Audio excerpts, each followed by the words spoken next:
नमस्कार, स्वागत है आपका इंडिया डेली में। मैं हूं आपके साथ विवेक शांडिल्य। पहलगाम में आतंकियों ने जिस तरह से निहत्थे पर्यटकों को निशाना बनाया, उसे लेकर पूरे देश में आक्रोश है, गुस्सा है, गम है। देश भर में आतंकवादियों के पुतले फूके जा रहे हैं, पाकिस्तान के पुतले फूके जा रहे हैं, पाकिस्तान का झंडा जलाया जा रहा है, पाकिस्तान मुर्दाबाद के नारे लग रहे हैं।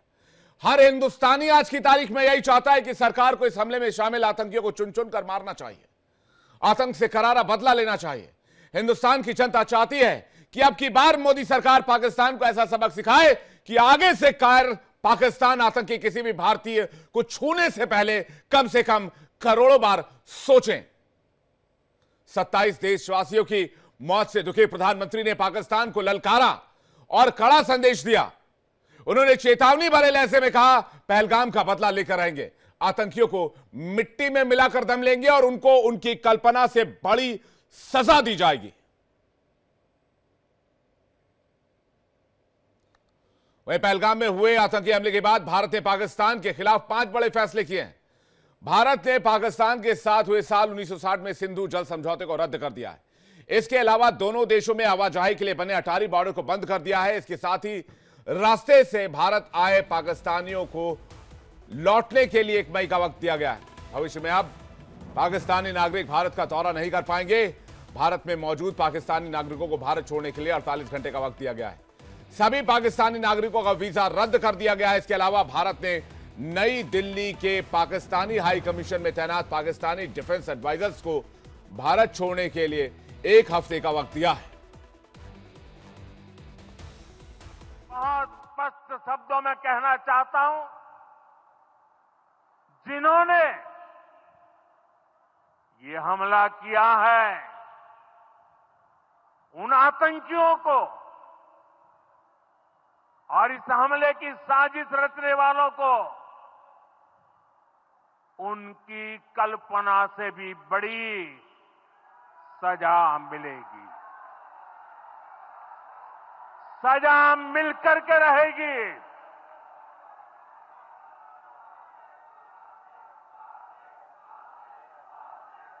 अब आतंकियों की बची खुची जमीन को भी मिट्टी में मिलाने का समय आ गया है।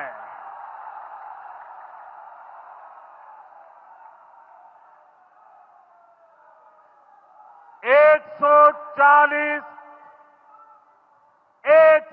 चालीस करोड़ भारतीयों की इच्छा शक्ति अब आतंकी आकाओं की कमर तोड़ कर रहेगी। दर्शकों, पाकिस्तान के साथ सिंधु जल संधि को निलंबित करने के बाद एक्शन भी शुरू हो गया है। चुनाब नदी पर बनी बगलिहार विद्युत परियोजना के लिए बने डैम को क्लोज कर दिया गया है।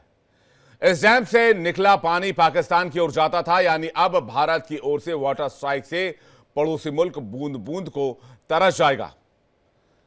पहलगाम में मारे गए लोगों के शव भी उनके घर पहुंच रहे हैं। परिजनों के साथ साथ हर कोई गम में है, गुस्से में है। कानपुर में मुख्यमंत्री योगी आदित्यनाथ ने पहलगाम आतंकी हमले में मारे गए शुभम द्विवेदी के परिजनों से मुलाकात की, उन्हें सांत्वना दी। इस दौरान उन्होंने कहा कि आतंकवादियों को नेस्तनाबूद करने का काम किया जाएगा। ताबूत पर अंतिम कील ठोकने की शुरुआत हो चुकी है। वहीं महाराष्ट्र के ठाणे के 3 लोगों ने पहलगाम हमले में जान गंवाई है। सीएम देवेंद्र फडणवीस ने मृतकों को श्रद्धांजलि दी। इस मौके पर हर कोई गम में डूबा नजर आया। सभी ने सुर में सुर मिलाते हुए पाकिस्तान और आतंकियों का सर्वनाश करने के लिए हुंकार भरी है। पुणे आतंकी में मारे गए संतोष जगदाले को शरद पवार ने श्रद्धांजलि अर्पित की। तो सवाल यह है, इसके पहले अभी थोड़ी देर पहले की बात मैं आपको बताता हूं। पाकिस्तान ने गीदड़ भभकी दी है। पाकिस्तान ने वही फैसला किया है जो भारत ने किया है। तो पाकिस्तान को कहना चाहते हैं, एक तो चोरी ऊपर से सीना जोरी, उल्टा चोर कोतवाल को डांटे। पाकिस्तान भारत के साथ व्यापारिक रिश्ते तोड़ रहा है। इससे भारत को क्या फर्क पड़ेगा? इससे भारत का क्या चला जाएगा? इस वक्त एक बड़ी खबर मैं आपको बताना चाहता हूं। पहलगाम हमले को लेकर बड़ी खबर ये आ रही है। राष्ट्रपति से मिले गृह मंत्री अमित शाह के साथ विदेश मंत्री भी मौजूद रहे हैं। सर्वदलीय बैठक से पहले यह मुलाकात हुई है। भारत में कुछ बड़ी प्लानिंग चल रही है और बात पाकिस्तान को पता है। इसीलिए पाकिस्तान ने कल कराची और लाहौर के एयरबेस पर 18 JF-17 की तैनाती करवाई। और आज अभी थोड़ी देर पहले की खबर बताते हैं, पाकिस्तान ने अपना एयर स्पेस भारत के लिए बंद कर दिया है। लेकिन मैं पाकिस्तान को कहना चाहता हूं, इससे भारत की सेहत पर कोई असर नहीं पड़ेगा। अलबत्ता पाकिस्तान दाने दाने को और बूंद बूंद को मोहताज होगा। लेकिन इस बीच बड़ी खबर यह आ रही है, राष्ट्रपति द्रौपदी मुर्मू से मुलाकात की है केंद्रीय गृह मंत्री अमित शाह ने और विदेश मंत्री एस जयशंकर ने। और कहा जा रहा है कि पहलगाम हमले को लेकर राष्ट्रपति को तमाम हालातों से अवगत कराया गया है। यह तस्वीर आप देख रहे हैं, जब राष्ट्रपति से मिलने के लिए पहुंचे केंद्रीय गृह मंत्री अमित शाह, केंद्रीय विदेश मंत्री एस जयशंकर, और उनको अवगत कराया कि पहलगाम में जो आतंकी हमला हुआ उसको लेकर स्थिति क्या है, फिलहाल सिचुएशन क्या है और आगे भारत सरकार क्या एक्शन ले सकती है। इसके अलावा भारत सरकार ने क्या एक्शन लिया है, उसके लिए भी राष्ट्रपति से मुलाकात करने के लिए पहुंचे हैं केंद्रीय गृह मंत्री और विदेश मंत्री, भारत सरकार के कदमों का हवाला देने के लिए। इस पर बातचीत करने के लिए हमारे साथ colonel Shivdan Singh, defence expert, हमारे साथ जुड़ रहे हैं। Major general JK Bansal, defence expert, हमारे साथ जुड़ रहे हैं। Major general Anuj Mathur, defence expert, हमारे साथ जुड़ रहे हैं। और कोमोडोर जीजे सिंह, डिफेंस एक्सपर्ट, हमारे साथ जुड़ रहे हैं। लेकिन पाकिस्तान के हवाले से खबर यह है कि पाकिस्तान ने भी दुस्साहस किया है, भारत को आंख दिखाने की कोशिश की है। और पाकिस्तान के ऊपर कहावत बिल्कुल सटीक बैठती है, एक तो चोरी ऊपर से सीना चोरी। तमाम मेहमानों का रुख करें, लेकिन उससे पहले चलेंगे किरण के पास और जानेंगे कि राष्ट्रपति द्रौपदी मुर्मू से मुलाकात करने के लिए पहुंचे हैं विदेश मंत्री और गृह मंत्री। इसके पीछे की वजह क्या है? किरण, क्या जानकारी मिल रही है आपको और क्या अपडेट? बिल्कुल विवेक, यहाँ पर देखिए कि माफ कीजिएगा, राष्ट्रपति से मिलने के लिए जो है केंद्रीय गृह मंत्री अमित शाह और विदेश मंत्री एस जयशंकर मिले हैं। लेकिन इससे पहले सुबह से ही जो है बैठकों का लगातार दौर जो है वो जारी है, क्योंकि आईबी के ऑफिसर, रॉ के ऑफिसर और बाकी तमाम ऑफिसर्स के साथ जो है गृह मंत्रालय की जो है बैठक लगातार जारी है, आगे की स्ट्रैटेजी, रणनीति। क्योंकि देखिए सर्वदलीय बैठक शाम को होनी है, उससे पहले की ये तमाम तैयारियां जो है, एक रोड मैप जो है वो तैयार कर लिया जा रहा है, ताकि जो सर्वदलीय बैठक होगी उसमें एक साथ, यानी कि एक जो कॉमन आपका निंदा प्रस्ताव है उसको जारी करने के साथ साथ आगे क्या रोड मैप है सरकार का, वो भी विपक्षी दलों के सामने में जो है रखा जा सके, क्योंकि एक साथ मिलकर के आतंकवाद के खिलाफ लड़ाई लड़नी है। और ऐसे में ये सर्वदलीय बैठक बुलाई गई है, जो कि बहुत महत्वपूर्ण है। तकरीबन 6 बजे ये बैठक होने जा रही है। लेकिन उससे पहले प्रेसिडेंट से जब मिलने के लिए पहुंचे हैं, पूरी ब्रीफिंग देंगे कि आज की बैठक में क्या रहा है। इससे पहले तमाम जो सुरक्षा के अधिकारी है, जब उनसे बातचीत हुई है, कहां कमी रह गई, क्या कमी रह गई, कैसे सैलानियों के पर पूरा हमला हुआ है, जो पहलगाम की उनकी पूरा निरीक्षण करने के लिए पहुंचे थे गृह मंत्री अमित शाह, उसकी भी जानकारी देते रहेंगे। और वहां पर भी मुख्यमंत्री के साथ क्या उनकी बातचीत हुई थी, ये तमाम जानकारियां, पूरी ब्रीफिंग जो है वो प्रेसिडेंट को दी जाएगी और आगे के लिए उनसे एक इजाजत जो है वो ली जाएगी, ताकि आगे सर्वदलीय बैठक के लिए जो है हम प्रोसेस जो है उसको कर सके। जी ठीक है किरण, बहुत बहुत शुक्रिया इस जानकारी के लिए। बने रहिएगा, आगे भी आपसे अपडेट लेते रहेंगे। एक और खबर ये मिल रही है कि पाकिस्तान ने ये कहा है, जानकारी मिली है कि अगर इंडस वाटर ट्रीटी के तहत पानी को रोकने या उसकी धारा को मोड़ने की कोशिश की गई तो ये एक्ट ऑफ वॉर माना जाएगा। मैं सबसे पहले रुख करूंगा मेजर जनरल जेके बंसल का, मेजर जनरल अनुज माथुर का, और उसके बाद बाकी मेहमानों का रुख करेंगे। हमारे साथ ओपी तिवारी सर भी जुड़ रहे हैं, उनका भी रुख करेंगे। लेकिन सबसे पहले माथुर सर आपके पास आ रहे हैं और सबसे पहले जेके बंसल सर के पास जा रहे हैं। जेके बंसल सर और माथुर सर, पाकिस्तान जो है वो धमकाने की कोशिश कर रहा है, भारत को आंख दिखाने की कोशिश कर रहा है। एक तो चोरी, ऊपर से सीना चोरी। जेके बंसल सर, देखिए ये जो है ना, ये धमकाने की कोशिश नहीं है, वो घबराए हुए हैं और कोई भी स्टेटमेंट दे सकते हैं। वो कह रहे हैं कि ये एक्ट ऑफ वार किया जाए, माना जाएगा, तो क्या करेंगे वो एक्ट ऑफ वार मानेंगे तो? वो खुद ही घबराए हुए हैं। भारत उनके ऊपर अटैक करने जा रहा है, वो थोड़े भारत के ऊपर अटैक करने की सोच भी नहीं सकते कभी। वो तो आतंकवादी अटैक कर सकते हैं, क्योंकि वो अटैक नहीं कर सकते इसलिए इनकी सेना नाकाम है। वो बिजनेस करती है, प्रोफेशनल सेना नहीं है उनके पास, ठीक से पेट्रोल तक नहीं है अपनी गाड़ियों को एक्सरसाइज करने के लिए। तो वो इसीलिए आतंकवादी हमले कराते हैं, प्रॉक्सी वार करते हैं, तो अटैक का कोई मतलब नहीं बनता। इस तरह की इधर उधर की ये देते रहेंगे, और देने का यही नहीं है सिर्फ कि ये एक्ट ऑफ वार माना जाएगा। वो क्या फिर वही अलाप रहे हैं, जो है राग अलाप रहे हैं कि हमारे पास परमाणु बम है। जैसे पहले इनके वो कहते थे हमारे पास 100 के 200 पाव के और 250 ग्राम के, इस तरह के जो हैं, इस तरह की जो बातें करते थे, तो वो इन्होंने गीदड़ भर की रिएक्शन है, जब पैनिक में आदमी आता है, जब रिएक्शन में वो आए हैं, तो वो इस तरह के एक्शन लेते रहेंगे, वो इस तरह की एक्टिविटी करते रहेंगे। बहुत ज्यादा घबराहट में है, चिंता में है। हमारी जो है नेवी, एयरफोर्स, आर्मी सब तीनों तैयार हैं। हमारा जो है वो INS सूरत पहुंच गया है अरब सागर में, उनके पास में, वहाँ हमारे एयरक्राफ्ट कैरियर पहुंच चुके हैं। तो इन सब चीजों से पाकिस्तान बहुत घबराया हुआ है, बौखलाया हुआ है। इस तरह से वो अपने आप को, जैसे एक तो घबराया वह इंसान होता है, वो प्रोटेक्ट करने के लिए थ्रेट देता है, घुड़की देता है, बंदर जैसी घुड़की होती है, वो इस तरह की गीदड़ भड़की भभकी कहिए या बंदर वाली घुड़की कहिए, वो इस तरह के एक्शन कर रहे हैं, वो जिससे कि पाकिस्तान अब बच नहीं सकता। और हमारी जो ये इमीडिएट एक्शन है, बड़ी प्लानिंग के साथ में जो मिलिट्री एक्शन होगा, और इस बार कुछ बड़ा होगा।